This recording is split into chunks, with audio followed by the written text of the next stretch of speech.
Guys എല്ലാവർക്കും നന്ദു വ്ളോഗ്സിലേക്ക് സ്വാഗതം. അപ്പോൾ നമ്മൾ എന്തുവാ ഉണ്ടാക്കുന്നതെന്ന് വെച്ചാൽ നമ്മൾ സ്പെഷ്യൽ ചിക്കൻ കറിയാണ് ഉണ്ടാക്കാൻ പോകുന്നത്. അപ്പോൾ ഗായ്സ് നമ്മളിവിടെ ഒരു തക്കാളി എടുത്തിട്ടുണ്ട്, പിന്നെ കുറച്ച് തേങ്ങാക്കൊത്ത് എടുത്തിട്ടുണ്ട്, പിന്നെ കുറച്ച് വെളുത്തുള്ളി എടുത്തിട്ടുണ്ട്, പിന്നെ കുറച്ച് പച്ചമുളക് എടുത്തിട്ടുണ്ട്. നിങ്ങളുടെ എരിക്ക് അനുസരിച്ച് ഇട്ടാൽ മതി. പിന്നെ കുറച്ച് ഇഞ്ചി, ഒരു 1/2 കിലോ ചിക്കനും, പിന്നെ ഒരു 5 സവാളയും, പിന്നെ ഒരു 2 കരിയാപ്പല എടുത്തിട്ടുണ്ട്.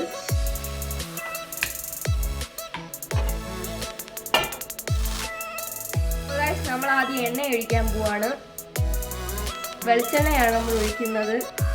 ഏത് ഓയിൽ വേണമെങ്കിലും നിങ്ങൾക്ക് യൂസ് ചെയ്യാം. നമ്മൾ നെക്സ്റ്റ് ഇടാൻ പോകുന്ന കടുകാണ്.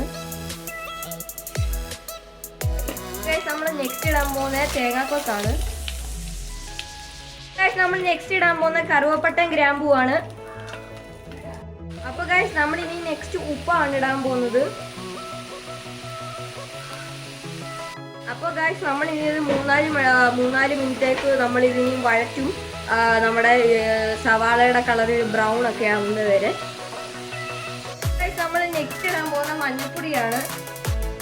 അപ്പോൾ ഗായ്സ് അതൊന്ന് വഴണ്ടി വരുമ്പോൾ നമുക്ക് തക്കാളി ഇടാം. ഗായ്സ് നമുക്ക് ഇനി നല്ലതായിട്ട് ഇളക്കി യോജിപ്പിക്കാം. നമ്മൾ നെക്സ്റ്റ് ഇടാൻ പോകുന്ന വെളുത്തുള്ളിയാണ്. നിങ്ങൾക്ക് വേണമെങ്കിൽ വെളുത്തുള്ളി ഇനിയും കൂടെ ചതച്ചിട്ടായാലും ഇടാം. നെക്സ്റ്റ് പച്ചമുളക് ഇടാം. നമുക്ക് നെക്സ്റ്റ് 2 കരിയാപ്പല ഇടാം. അപ്പൊ നെക്സ്റ്റ് നമുക്ക് ഇഞ്ചി ഇടാം. അപ്പൊ ഗൈസ് നമുക്ക് ഇതെല്ലാം കൂടെ ഇളക്കി ഒന്ന് വഴച്ചെടുക്കാം. അപ്പൊ നമുക്ക് നെക്സ്റ്റ് ഇതിലോട്ട് പൊടികളും മസാലയൊക്കെ ചേർത്ത് കൊടുക്കാം.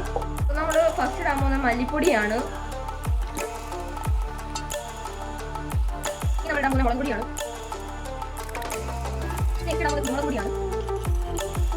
നമുക്കിത് നല്ലതായിട്ട് ഇളക്കി യോജിപ്പിക്കാം. ഗൈസ് നമ്മൾ നെക്സ്റ്റ് ഇടാൻ പോകുന്ന പെരുംജീരകത്തിന്റെ പൊടി, പിന്നെ ചിക്കൻ മസാലയാണ്.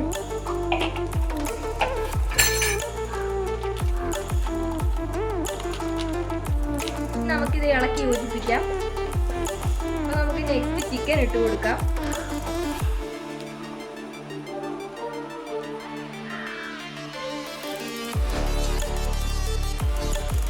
ഇനി നമുക്ക് ഈ ചിക്കൻ നല്ലതായിട്ട് മസാലയായിട്ട് ഇളക്കി യോജിപ്പിക്കണം. നമുക്കിനി ഇതൊരു 20 മിനിറ്റ് മൂടി വെച്ച് വേവിക്കാം.